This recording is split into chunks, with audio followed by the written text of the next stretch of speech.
In today's video, I wanted to walk you through ad strength in Google Ads and how much does this matter when it comes to the overall performance of your ads. Now, what ad strength is, as you can see up here, is a score that's either poor, average, above average, or excellent that Google gives you based on how much of their suggestions that you include inside your ads. And as you can see here, if you don't include much of their suggestions, you're automatically going to have an ad strength as poor.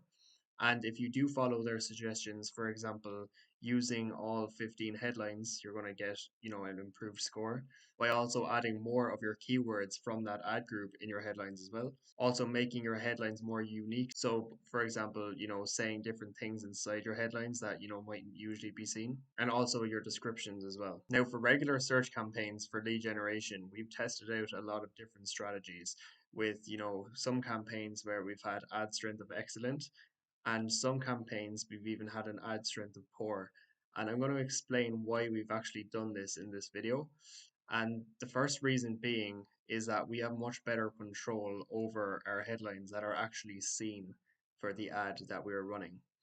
Because let's say for this ad, it's a roof repair ad from roof repair keywords. And if we have all roof repair keywords inside this ad group and we have top quality roof repairs pinned as headline one, then our chances of getting a decent click-through rate is quite high because this headline is highly relevant to the keywords that the customers are searching for. And using a second headline that's also relevant to the keywords, but including an offer of why they should include us has also worked quite well. With a key benefit, indicating social proof underneath this then as a headline 3 is something that we've tested. And two descriptions then are usually shown for regular search ads. So you have the option to include 4, but 2 are going to be shown at any given time. And what we like to do as well sometimes is only having 2 descriptions because we're going to get a lot of data early on and we're going to have an idea of whether or not these descriptions are performing well because these are the ones that are being shown all the time. And same with these headlines. Now, the other option, if you wanted to have an ad strength of excellent, would be to include all 15 of these headlines. And we've done this before as well, where we'd have, 5, for example, key headlines that are all relevant to the keywords that you're targeting and are keyword focused. And then you might have another 5 or even more headlines that are benefit focused, for example, licensed and insured, free consultations, anything, that's relevant to your industry. And then some headlines down at the end that can be call to actions. For example, call us today for a free quote or schedule a free assessment and things along those lines. And then also having more descriptions down here so that you're just giving Google more to A/B test for you. Now you might be wondering, why wouldn't you just go with that method?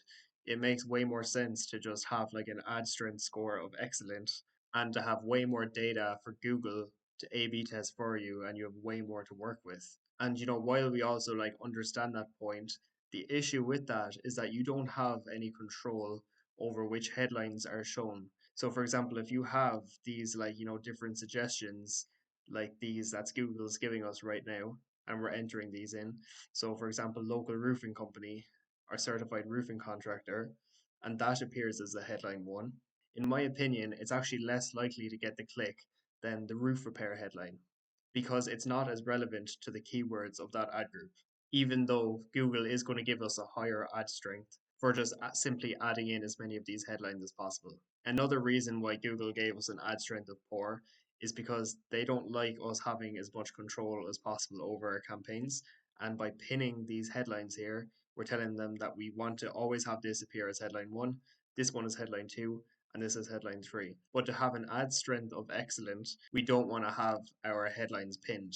But the issue with that is that you could have, for example, call us now for a free quote as a headline that appears, and that really isn't keyword focused and relevant to what the customer search for. So each approach has its own benefits and drawbacks to be aware of, and we've tested both out. And surprisingly enough, we've noticed very little difference in overall results in terms of the click-through rates that we've been getting. So both approaches, whether it's only having 3 headlines that are all pinned, giving us as much control as possible, and just 2 descriptions to see what works best, versus 15 headlines giving Google loads to A/B test, having nothing pinned, and 4 descriptions. They're two completely different approaches. One ad strength score poor and the another excellent. But what we noticed is that the cost per clicks were more or less the same, conversion rate more or less the same, and click-through rate also more or less the same. And there's also an article that I read recently as well, where data was taken from thousands of Google Ads accounts, and what they noticed was basically what I just pointed out, is that seemingly an ad strength score of poor doesn't seem to have any negative impact in overall performance, because you would assume that if Google gives you a bad ad strength, that they're going to penalize you for that by giving you a higher cost per click. But that doesn't seem to be the case at all. And as I pointed out, with pinning the headlines and making sure we have something that's highly relevant coming up as position number one, then it's not surprising that we still have just as good a click-through rate from this approach. So what I would say, if you're trying to write your own ad copy, is you can test both approaches out for yourself. If you'd prefer to do with the method that I have here, with your 3 pinned headlines and your 2 descriptions, and you could have 3 of these ads per ad group. So you're still A/B testing quite a lot. So it's not like you're not testing at all, because you still have 3 ads in every ad group.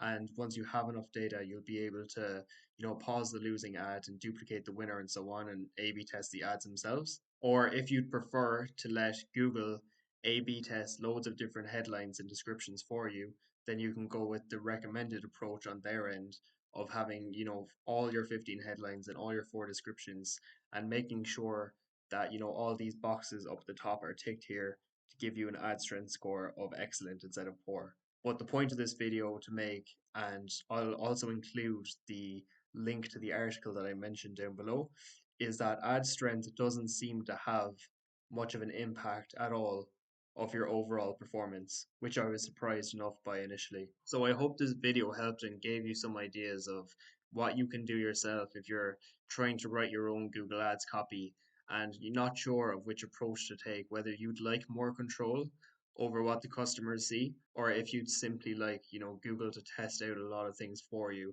It's completely up to you, and there's no right or wrong here. But the real message of this video is to point out that both methods work quite well, and there's no negative impact on performance by choosing one over the other. And also, if you do have any questions at all about anything related to Google Ads, feel free to leave a comment down below. And if you do like this kind of content as well, feel free to like the video and subscribe to the channel, as we'll be posting all things related to Google Ads here daily on the channel.